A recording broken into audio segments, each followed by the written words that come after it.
a story that's believable or do you want the truth? What's going on? How much does our government know? And when did they know it? You were the interface between the government or the military and alien visitors. Would that be correct? That'd be correct. There's a price to pay when you start talking. And I don't want to go into that too much because when you start reliving it, okay? I see. You have no idea what I'm seeing in my mind right now just talking about the tip of the iceberg. 2 or 3 times I got out of the UFO field. But you won't tell you a little secret? You can't. There are people out there, and I'm one of them. It's not about money. God, I wish it was. We will be going out into the cosmos, visiting other solar systems, other planets outside of our own. But when we do this, it's going to be that we're going to have a spiritual heightening. In other words, we're going to have to care what happens to the other guy. Clifford Stoun, I'm very happy to be able to interview you here today. And there's a great deal of respect for what you've done and for your courage in coming forward and talking about it. And it's very exciting to actually get you on camera. Thank you, ma'am. And so we're here actually in a really amazing place. This is the Roswell UFO Museum. Do you mind telling us how you ended up in Roswell? Well, the United States Army sent me here. I'm retired military.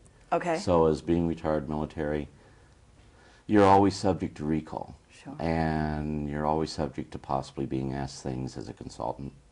Okay. Well, I retired as a sergeant first class. Now, was your title a clerk? I understand that was a cover story. Is this correct? Well, you actually had a real life in the military. You had an actual mission. The only time that this other stuff came into play is when they had a UFO incident that was to occur, and you were in the immediate area of that. And I can tell you in '65 in Vietnam, there was a base camp there trying to open fire on a UFO. At the very minute they tried to do that, none of their weapons worked. All the electricity went out, and remained so until after the UFO left. And I can tell you, from being in Vietnam for 4 years, and yes, it was 4 years, records reflect, I think, 37 months. But you add up the time of TDY that I was over there, it's right at 4 years. TDY being temporary duty. Not having power on anything is very, very scary, and those are very, very tense moments. As a communicator, you were called out just in terms of your military life. From what age did you start working in this capacity, would you say? It was probably about the age of 19 or 20. Okay. When it comes to people who do interfacing, there's no school for that. There are things that have went on in your life. When I got out, there were 7 people that was still in the military that did interfacing. Only 7. And that was military-wide. And I was put into an incident where we had a situation that we weren't told exactly where it was, but I know we landed at Benoit. Because when I went back there and was assigned, that's where we landed. Benoit, that's in Vietnam. Oh. And I know it was Benoit because it was the same when I went back. Now this was an incident that occurred. Was it a crash? Or was it a visit? We saw the entities. Okay. And this involved with us going in to try to extract an aircraft. And we did. We cut it up in, I think, about 7 pieces. Okay, was it one of theirs? No. This was a B-52. Okay, so... That didn't crash normal. Is this a time travel experiment? No. This was a craft that was shot down. Everybody was dead on board the B-52. Shot down by the visitors? Well, they were on a bombing mission over... I have no way of knowing this, but I would assume on a bombing mission over North Vietnam.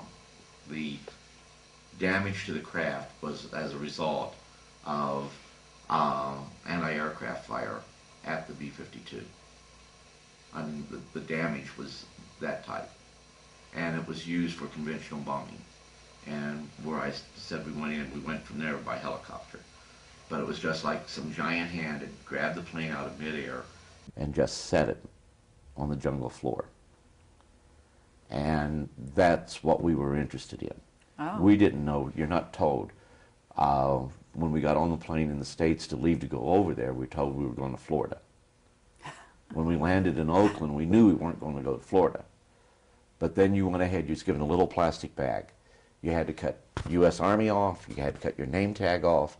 One thing you never do is take your dog tags off. We took the dog tags off. Every item that could identify you went into that plastic bag.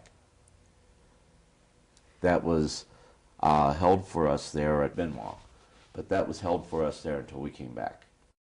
But after the event occurred, they put me in this GP medium tent. There was a table there was a chair, there was a pad, there was, I think, a couple of pens, but I grabbed a pencil. And I was to sit there and just put down my thoughts. Okay. But anyhow, getting back to the tent, that's all it was there.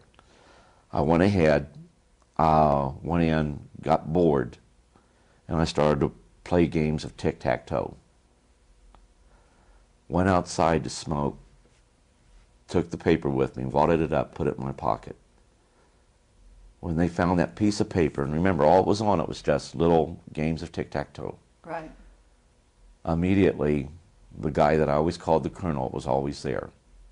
He came and knocked the cigar out of my mouth and started to cuss at me profusely. What are you doing out here, and why do you have that?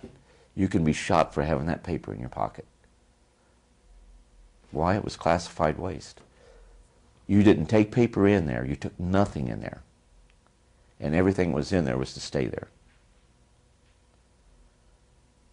So everything that I wrote was immediately put into a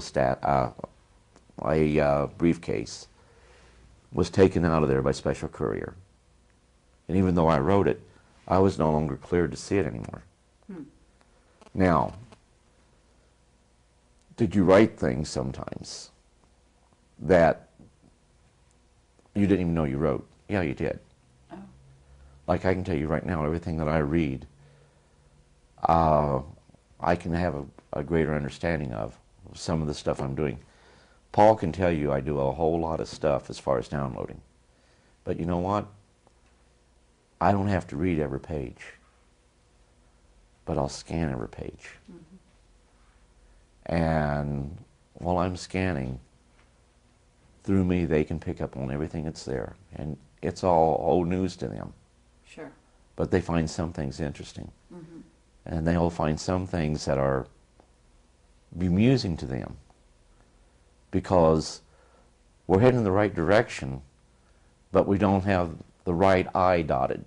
And if you know anything about mathematical formulas, we'll have things in reverse. But this right here sometimes scares you because you think, gee, is this a good, because you're being driven to do this. So it's fascinating that, you know, we don't think of Vietnam and during the war as being a time that we would be also dealing with off-world cultures. You know why? They truly were told to call them helicopters. You were in a war zone, so what you do is you go in and put old Occam's razor in there, and you eliminate to the lowest denominator. UFOs can exist. Let me rephrase that. UFOs is not a good term. Interplanetary conveyances cannot exist. So it has to be something very earthly. NSA went ahead and would call UFOs UFOs when we were monitoring communications with the Soviet Union. But they always qualified that in hopes that with the initiation of the Sunshine Act, later to become the Freedom of Information Act, that they would not be subject to those acts by saying 7 UFOs being reported by such and such location and site. But when they'd say 7 UFOs, in parentheses, they would put probably balloons. Disregard the fact that in the one document I'm talking about, 7 UFOs traveling at 1,700 miles an hour. Balloons can't do that. Right. I always got amused at that because even as a kid, I'd get bemused when people would say, I don't believe in ghosts.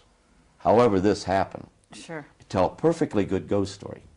With me, I very early on knew that to deny the reality of UFOs and other phenomena that occurs would be denying myself.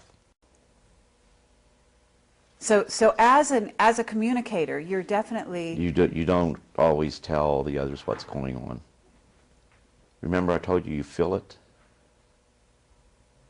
You feel, yes, you feel what they feel, and they feel what you feel. Mm-hmm. And so, you don't always address it, because one of the things that you may feel like, if they're saying that they are a guest, if our military is saying, well, this is one of our guests, they're not treating that entity as a guest. And what's happening is that you are feeling what that entity is feeling. And one situation, I even helped one of them escape, and that right there was not telling them everything that was being said. I'm curious, what went on when you dealt with that? Was it, first of all, what kind of an entity was it? And I understand that they're being held prisoner, but how was it that you were able, and in fact, Dan Bursch talks about the same thing. Well, I don't know whether it was a Stargate or what, but in order, on the inside where we had this entity, if we were to, and there's a tape that talks about this, which gives a whole lot more detail, but we went ahead, and if they were to try to extract this entity from inside where we were at, then there'd have been people killed. And this entity would not accept that. And you could feel what was going, you could feel what it felt. That's the best way to put it. And I'm trying to tell this without going into any real certain details. But I convinced the person that I always called the Colonel, and all throughout that's what I always called him. We went ahead and I said, you know, he needs to show me something, but everybody has to be cleared from here. It's just got to be me and him. And everybody went ahead, left. There was one Spec 5 that stayed there to help me, and I said, we're going to cut this screen fence back here, or the storm fence, and we can get in trouble for that. I says, yeah, I know, that's why I'm asking you to just drop off the bolt cutters and then beat feet. Well, he didn't. He went ahead and he cut the wires for me, and we got the entity outside. By the time they found out that we had the entity outside the perimeter, they went ahead and was very upset. And now they were even to the point where they even tried to shoot the entity, but the entity was now in a position where it was a bright, bright, bright light that came down, and I didn't even get to see the craft. And maybe it was because I just wasn't looking. But all of a sudden, this entity was there, then it wasn't. Then, of course, the guy I always called the Colonel, he went ahead and told me, well, I could be court-martialed. Then, well, we're going to overlook it this time, but don't let that happen again. And, of course, I was chastising him. If they're supposed to be our guests, why were we treating them cruel and treating them as prisoners? As a matter of fact, even worse than prisoners.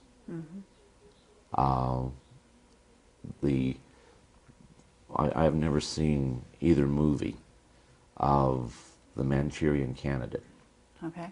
And the one thing that we had identified by the time I got out, 57 different species. And they were affectionately called the Heinz 57. I understand there's some phrase in one of those movies about that. Gee, I'd love to say there's only 2 or 3 races, or only 4 or 5, or even 1. I'd love to say that. But with what I know, if I change anything that I do know,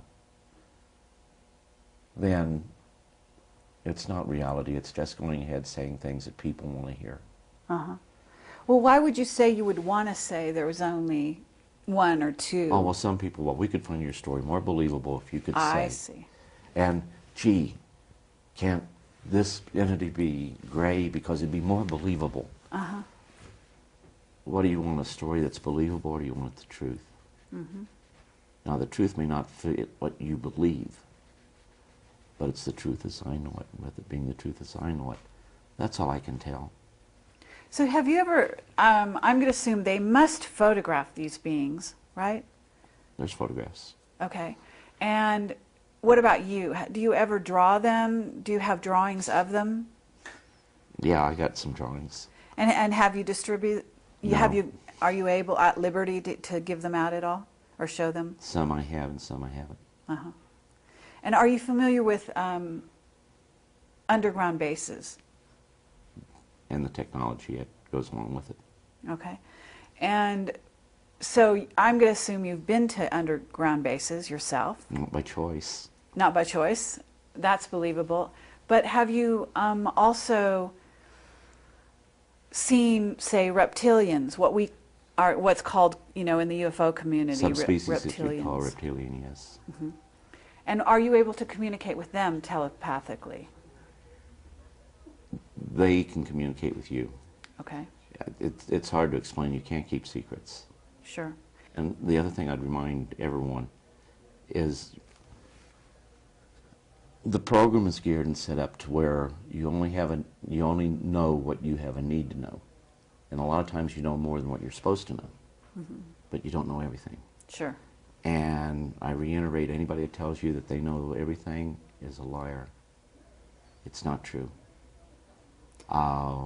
Do you have any special alien friends that have remained with you throughout, that are with you today, communicating? I mentioned one. I'm sorry? I mentioned one. One. Okay, that would be Corona? Correct. Okay. And Corona is, do you know what planet he's from? Mm-mm. You don't? Okay. I know it's about 100 light years away from here, because I always use that as an example. Okay.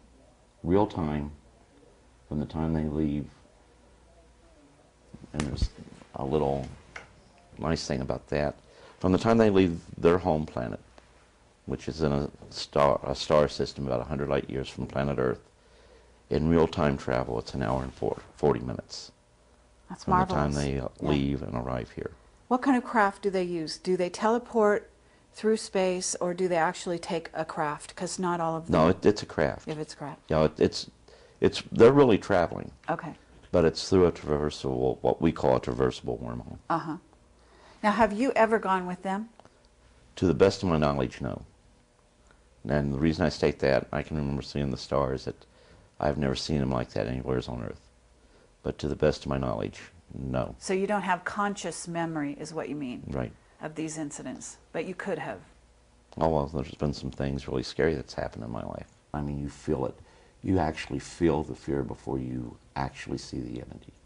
Mm-hmm. And so a person like you, we would think that you would not be afraid because you are so conscious of your interaction with these beings that I'm surprised to hear you say that you're actually afraid. Are you afraid to this day, or are you talking when I have past these tense? incidences happen, yeah, you still have that fear. I mean, that fear is there. Okay. Even more so because you can feel the fear they have. Okay. We're a very dangerous species. Sure. So you better believe if they fall into our hands, there is that fear. Okay. So, and this is part of the reason why I'm going to assume they approach you as a communicator or interfacer, as you call it, right? Well, they're very concerned about our well-being. Mm-hmm. And a lot of people say that can't be so. Yeah, they are. We've done terrible things to ourselves. And they know this. Mm-hmm. And they're trying to understand certain things about us. And I think at the same time they're exchanging information, saying, hey, here's what you've done to yourself. I think that ties in a lot with some of the abductions that have taken place, I think it ties in with some of the cattle mutilations that have taken place. And I think it ties in with some of the people absolutely disappearing off the face of the earth. Okay, so there are people that are disappearing on a regular basis, right? Oh, yes. And they're going to other planets, they're going to off-world bases, I'm assuming? I don't have the answer to that. Okay. Now, if you're asking me if I could have left here, possibly. But, like I say, there's a purpose. And I don't know what that purpose is. Is your mission to make people aware not only of the other entities out there and other, races and so on, but is it also to perhaps prepare or to warn of some event? Because you seem to be alluding to some event that you don't even know about. As 2 points far out, they're becoming closer and closer together to eventually, and we ultimately know it's going to happen, contact's going to be made. The NASA Department of Astrobiology held a conference in 2000. Forget the Brookings Institute report. This report came out and said, we don't really know what world reaction would be. It's a small report. How many people have read that report? How many people even know about it? When we say that we can accept the reality of visitors being here, we mean us ourselves. But even when we can accept that, how many of us are really ready for that face-to-face confrontation? And I can tell you, each time it's different. Each time there is that little something in the back of your mind that says, what's going to happen here? Mm-hmm. And each time you know that if something goes wrong, it's going to it could equate to the loss of life. Not because they're dangerous, but we're a danger to ourselves. So the whole situation is, how do you prepare a world population for that ultimate contact, which isn't, as astroastronomers used to believe, that it's going to be by a radio signal from deep space coming here. Mm-hmm. But it's going to be face to face, and it's going to happen on our planet. Sure. Well, it's happening daily with the military, is it not? Oh, more so than what people really know. But here again, most people aren't going to talk about it. Right. The one thing you want when you get out of the military, the one thing you want more than anything, is to be normal. Why? Why? Why do you want to be normal? To me, the greatest thing you can be is a servant. Taking care of other people is the most important thing. The self should get gratification from being able to help other people. That's important. But all too often, people will put themselves ahead of others. And right there is where we have the problems today, in today's world. I guess to get back to where you were saying there's going to be contact, in a sense, you are in the forefront, a person who can prepare the rest of humanity for this actual contact, because you've been having contact. And in a sense, the aliens or the off-worlders have basically been communicating, been choosing the people around the planet to communicate with, of which you are one, right? And so contact is something that is being prepared for as we speak. Is it not? Worldwide. Okay. And are you thinking, a lot of people like to say, it's going to happen for the world to see, aliens are going to land on the White House lawn, something of this nature. No. And it's in a certain sense, it's going on every day. The military is dealing with, certainly they've captured, as you say, they're holding prisoner some of these entities. We've also had treaties with some of the races, have we not? Okay, I've heard about the treaties, but here again, that's not part of something that I'd work with. Okay. Well, I'll tell you this, I think by 2016 that something better have happened, because at 2016 I think we're going to have to announce to the world that there's a probe that comes very close to the Earth every 15, 20 years. We've been calling it an asteroid. It's not an asteroid, but it actually in reality is an artificial probe. In other words, somebody else put it here. They have found us a long time ago. The technology will probably be pretty much on par to, say, Voyager. It will be old antiquated technology by all their standards. So what are you saying? This probe, is this probe, I'm do you know saying what we race? already found it. Uh-huh. Our paradigm says that it can't be a artificial craft of any sort. Therefore, we refuse to accept that and we call it an asteroid.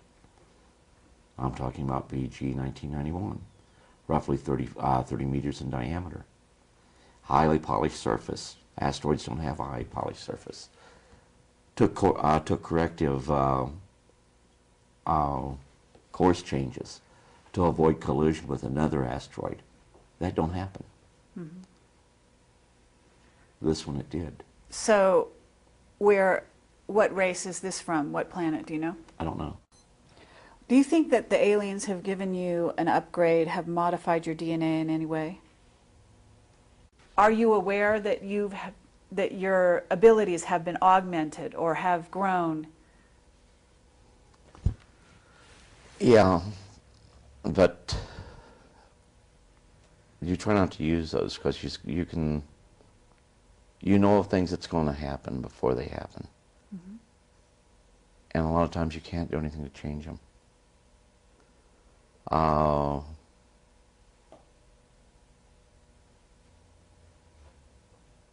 Like I knew that, didn't know who, but I knew one of my kids was going to get killed on a motorcycle. And that's hard. I mean, before my son was killed, on the Wednesday prior to that, I knew that he parked the motorcycle in the back of the car. I knew I could go ahead, back up over it, and run over it a couple of times. But I also knew that the family would not understand that I did that to stop what was, let me rephrase that, as an attempt to stop. Happen. So you're a precog. I mean, this is what they call a precog. You knew in the future before it happened, and that you were not able to necessarily change it or stop it. But there's a reason why things happen. I mean, you must agree. Oh, so, yeah. so, in a sense, that must be a piece for you, because it's not just that you know, but also souls know what might happen. Souls are aware. In other words, we're all aware when we're going to die. We may not know it consciously, but we do know, right? So in that sense, I mean, it's not your responsibility either to prevent a happening or not, if that's something, in a sense, that we as souls agreed to the scenario happening, right? Well, like I say, with them, they can even communicate with what we call the other side. But even at that, given their advanced technology, there are still forbidden questions. Okay. I'm trying to avoid saying something here. Let's just say that with the death of my son, they helped me visit with him one time. Sure. And like I told you, there's questions unless you ever ask. It was, I knew if I go back 15 minutes, I knew where he was, all those locations. If I could go back 15 minutes, I could stop the accident from happening. All I had to do was delay his movement anywhere along that 15 minutes for just a minute or so, and I would alter the outcome. But But once again, set break off. Here's our reality. Here you created that other parallel. And for some odd reason, it's not good to create that other parallel. And they know this. Mm-hmm. And also, it was pointed out that you cannot escape the reality of this time continuum that we find ourselves, because his death is reality to me in this time frame I find myself. The Second World War happened. I must return to the point from which I depart within that space-time. Uh-huh. I'm not going to remain in the other one. And a lot of people, you know, like they said the other night, you'd stay there. No, because it was pointed out to me quite clear. And I can't explain this. I couldn't go and debate it scientifically. But it's a natural barrier, which is why when time travel, when we discovered in our future, we're not going to find evidence of it being left any place along the line because of that natural barrier. We may even see them. We may sense them. We may even be able to interact to a degree, but nothing associated with the future tied with the day we discover time travel is going to be left in any altered reality. They say, okay, time travel hasn't happened yet because we would have evidence of it.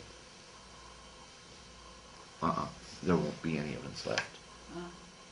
And there's a natural barrier there. The whole situation is we are a part of something greater, more vast, and we're on an adventure. And we're part of that adventure. And we all play certain parts into that. But just like when you brought it up about they are us, and I said, he's heard me say this, which is probably he got a grin on his face when you said that. But the whole situation is we look for the differences in the species, the 57, look for the similarities. When we look for those similarities, we then begin to realize just how much we have in common.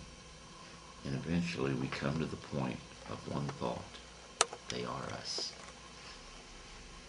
Because everything within the universe is interconnected.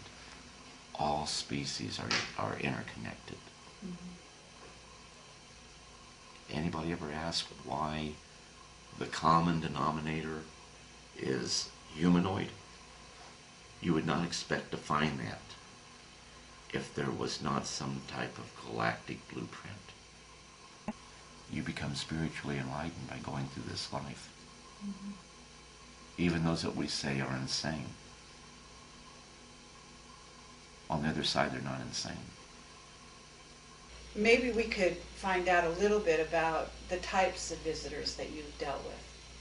Do you see them physically, or do you are you actually sort of in an altered state, or are you able to see them in your mind? And do you communicate with them telepathically? Well, they're as physical as you and I. Okay. And yes, it would be telepathic. Some could talk just like you and I. Okay. But you'll have a lot that they won't do that, and they'll just want to communicate with you. But there's one thing you have to keep in mind. This is what a lot of people overlook, and that's why it gets to be so hard to talk about. You're not just talking to them.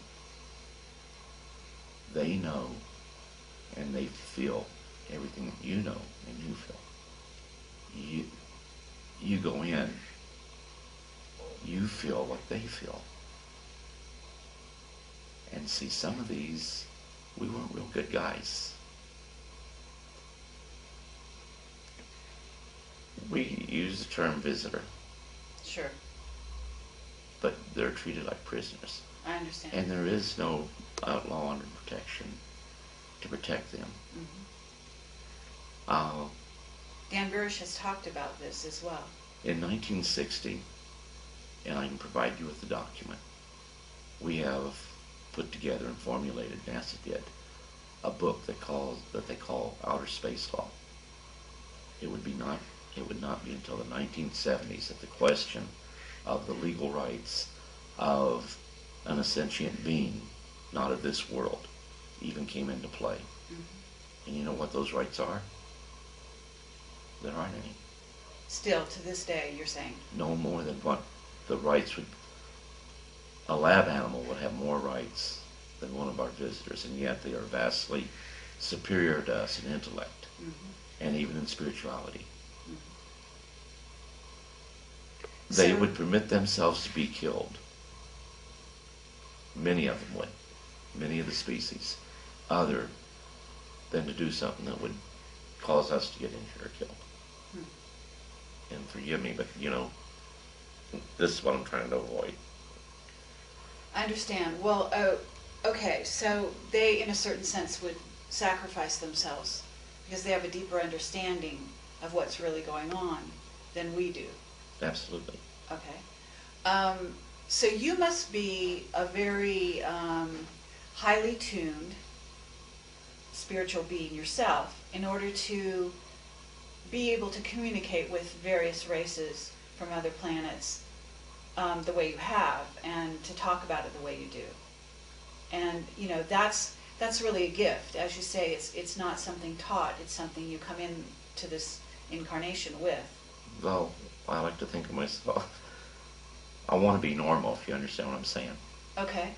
Well, I know what you're saying. Externally you appear like a normal person, and you've certainly held some very normal types of jobs, in addition to what you did, right? But you're also ultra normal, or you actually have used some of the parts of humanity that are good parts that are not used by the average man. Is that right? Well, I hope so. Okay, so that's a beautiful thing, and we're really happy to meet someone in person who's been doing this. Well, with me, I think the one thing that,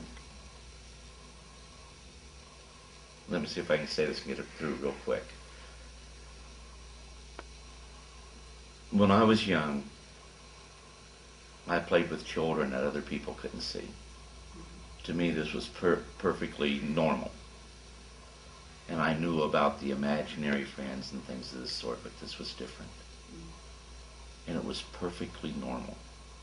They had even helped me with my homework. And this was perfectly normal. Now, no one else could see these people.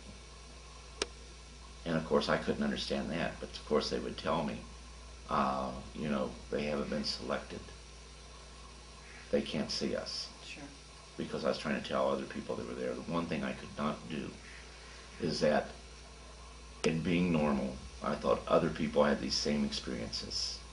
As a child, not realizing that that wasn't the case. That was part of my environment. That was part of my reality. These were things that was happening to me. But I felt everyone had these experiences.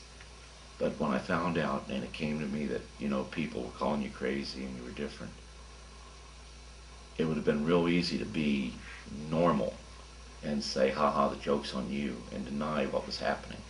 Sure. I cannot explain why I couldn't do that, but I could not do that. Okay. And everything was, going on. Nothing out of the real ordinary happened until I always cared about animals, and if I found one injured, I would always try to nurse it back to health. As a child, I did not understand that if you had a cut, my mom would always hold my hand under the water or something like that to wash it off. Well, I found this little bird. It fell out of the nest. And I went and got that little... I'm trying to tell this without I went and got that little bird and I held it under the faucet, not realizing that I was going to drown it doing that. The intent was to help it. I probably cried for over a week over killing that little bird. Immediately, for the first time ever, what I was calling children, I got to see how they really looked. And this one particular entity was, I always knew as Corona. I always told, I'm Corona, and that's with a K. Okay. Back at the time, I didn't even know how to spell Corona. And what kind of race, what would you term him, what kind of Well, being? people would love for me to say that he was gray, but he wasn't, he was green. And I mean, like a pastel green. But immediately he wanted to know, why did I feel what I was feeling? Okay. This was unusual. Mm-hmm. And immediately it was, why did I feel what I was feeling, but he could feel? Mm-hmm. Because he was more like a monitor with me. So And he has a natural empathic quality and abilities, and it appears so did you. So it went both ways, as the telepathy goes both ways. I'll carry it even a step further. We see our visitors as cartoon characters. They have cultures, they have societies, they have families, they have loves, they have dislikes, they have likes. Mm-hmm. They can feel pain, and they can feel fear. Mm-hmm. So this was maybe your first, introduction into that world in a more personal way, right? It was the first glimpse, a shock, that these things go on, but not everyone shares them. Mm-hmm. And so you never felt so alone. I can remember breaking down and crying, begging my mom and dad to take me to see a doctor, because I knew the doctor could make the monsters go away. Mm-hmm.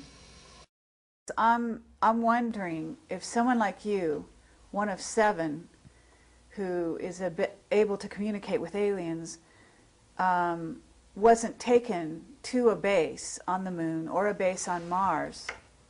Now, whether or not you remember it, because I don't know if they use techniques to have you forget certain parts of your experience. There are things that I have no idea of could have happened here on planet Earth that I have very vivid memories of, that I don't see. For example, have you ever heard of a coffee cup that's small, that you put coffee in it, and the coffee jar or whatever, it's not a percolator, golden color, cups were golden color, but you put the coffee in there and you can drink it, then it fills right back up. Now you see what I'm saying, and now you understand why I'm hesitant to talk too much about stuff like that. Okay. So that's really amazing. You know, you have to admit, from the point of view of people that haven't gone to the moon and in a sense, or Mars. I mean, here you are sitting talking to us, and yet you may have had experiences that are so far beyond our everyday experience on this planet. And you must be, there must be a level at which you would love to share those experiences. Oh, yeah. And sometimes I make mistakes, and I've let people see some things that I shouldn't have let them see. Because this is a part of something that is in my life that is, I'm to do something with. Sure.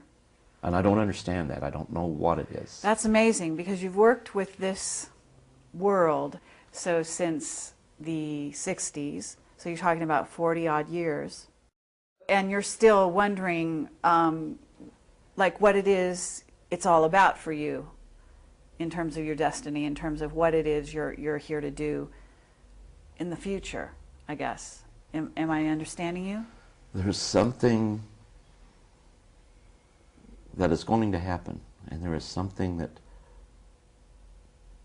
we're to be a part of. Mm-hmm. And I don't know what that is.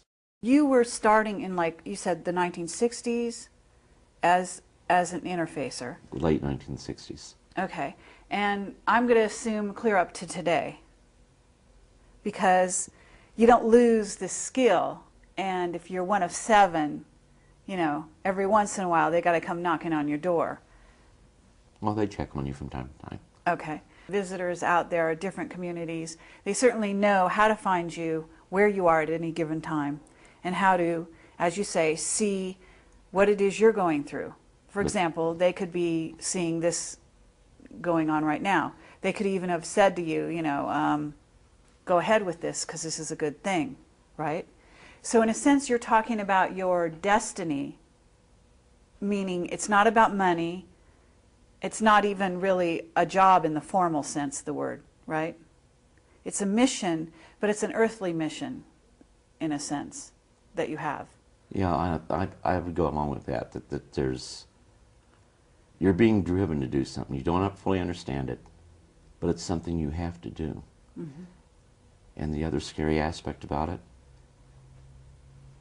you know, you don't know why and you don't know what, but it's coming to an apex.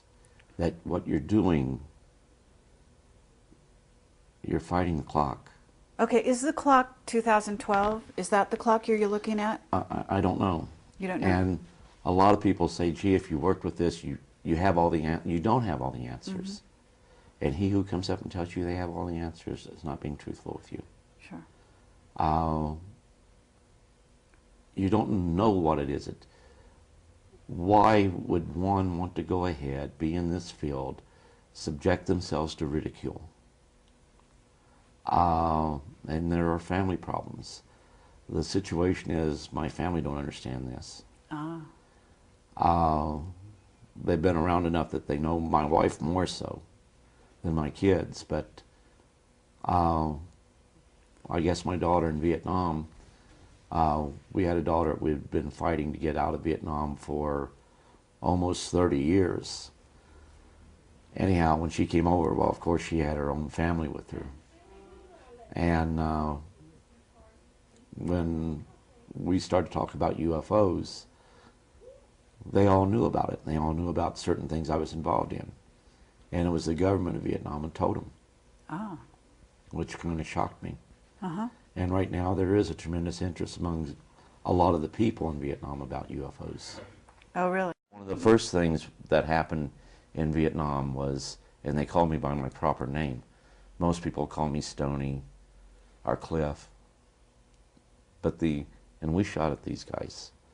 And I was the first one to pull the trigger. And it was, Clifford, what are you doing here? You're not supposed to be here. And I was in the military and we were on a mission.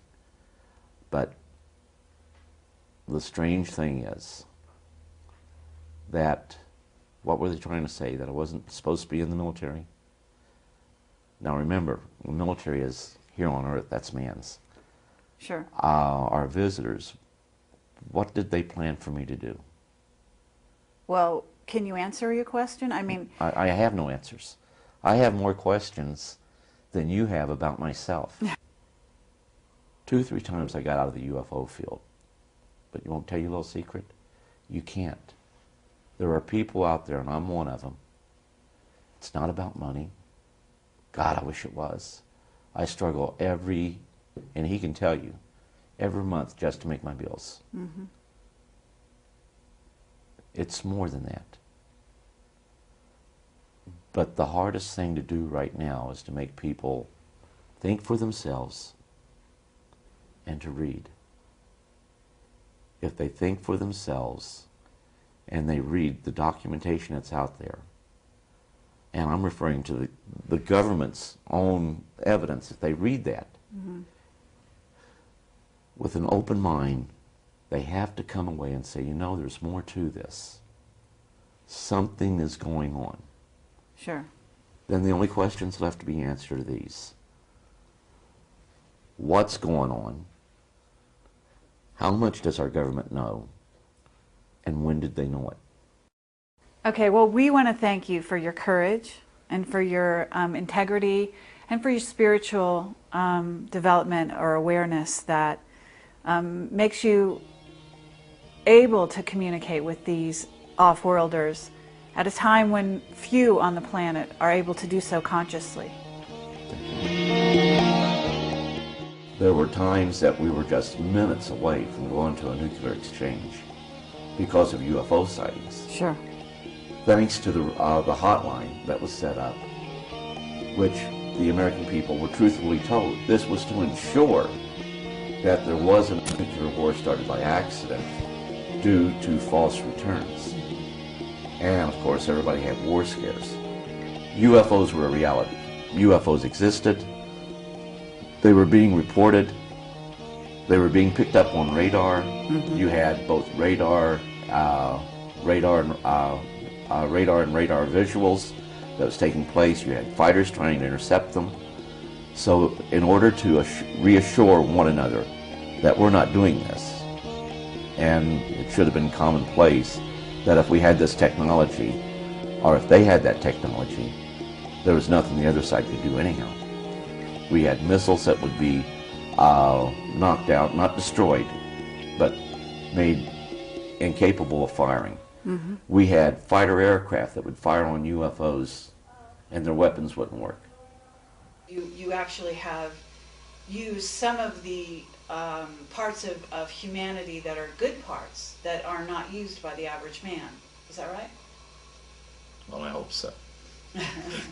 From being in Vietnam for 4 years, and yes, it was 4 years, records reflect, I think, 37 months. But you add up the time of TDY that I was over there, it's right at 4 years. TDY being temporary duty. Not having power on anything is very, very scary, and those are very, very tense moments. As a communicator, you were called out just in terms of your military life. From what age did you start working in this capacity, would you say? It was probably about the age of 19 or 20. Okay. When it comes to people who do interfacing, there's no school for that. There are things that have went on in your life. When I got out, there were 7 people that was still in the military that did interfacing. Only 7. And that was military-wide. And I was put into an incident where we had a situation that we weren't told exactly where it was, but I know we landed at Benoit. Because when I went back there and was assigned, that's where we landed. Benoit, that's in Vietnam. Oh. And I know it was Benoit because it was the same when I went back. Now this was an incident that occurred. Happens to the other guy. Clifford Stoun. I'm very happy to be able to interview you here today. And there's a great deal of respect for what you've done and for your courage in coming forward and talking about it. And it's very exciting to actually get you on camera. Thank you, ma'am. And so we're here actually in a really amazing place. This is the Roswell UFO Museum. Do you mind telling us how you ended up in Roswell? Well, the United States Army sent me here. I'm retired military. Okay. So as being retired military, you're always subject to recall. Sure. And you're always subject to possibly being asked things as a consultant. Okay. Well, I retired as a sergeant first class. Now, was your title a clerk? I understand that was a cover story. Is this correct? Well, you actually had a real life in the military. You had an actual mission. The only time that this other stuff came into play is when they had a UFO incident that was to occur, and you were in the immediate area of that. And I can tell you in '65 in Vietnam, there was a base camp there trying to open fire on a UFO. At the very minute they tried to do that, none of their weapons worked.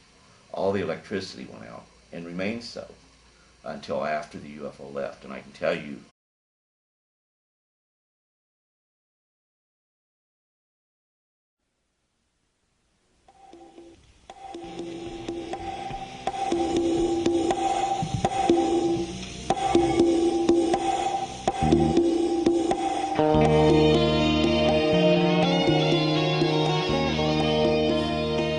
What do you want, a story that's believable, or do you want the truth? What's going on? How much does our government know? And when did they know it?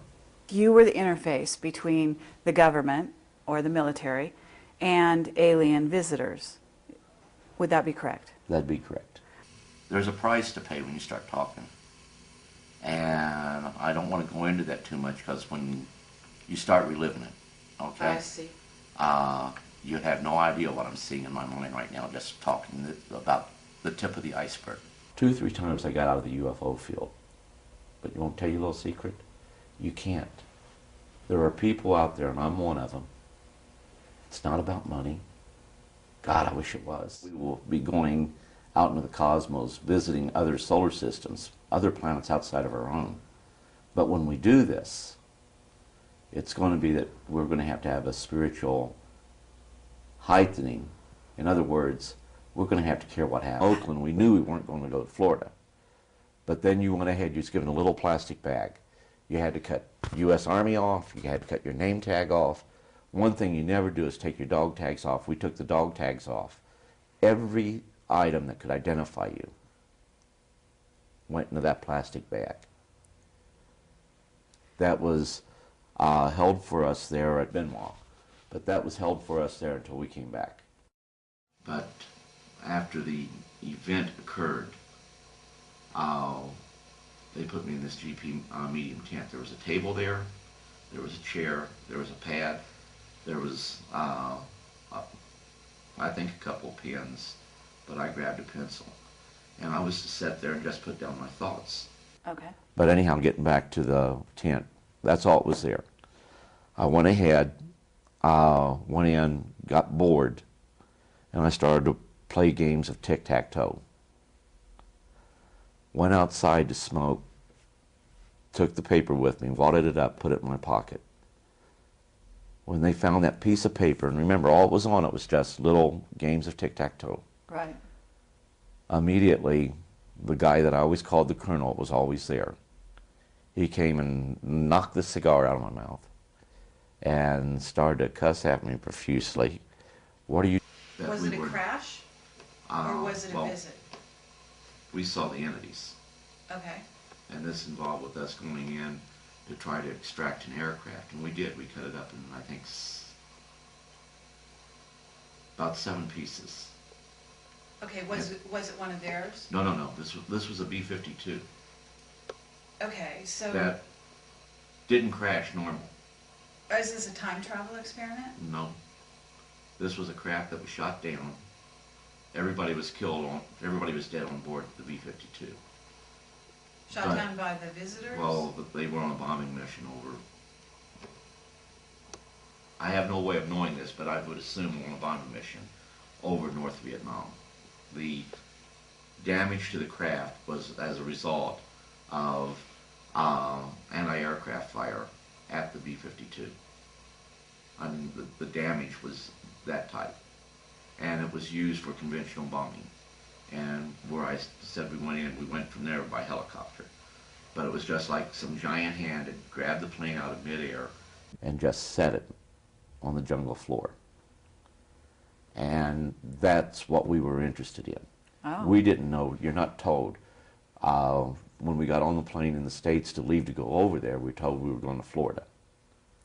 When we landed in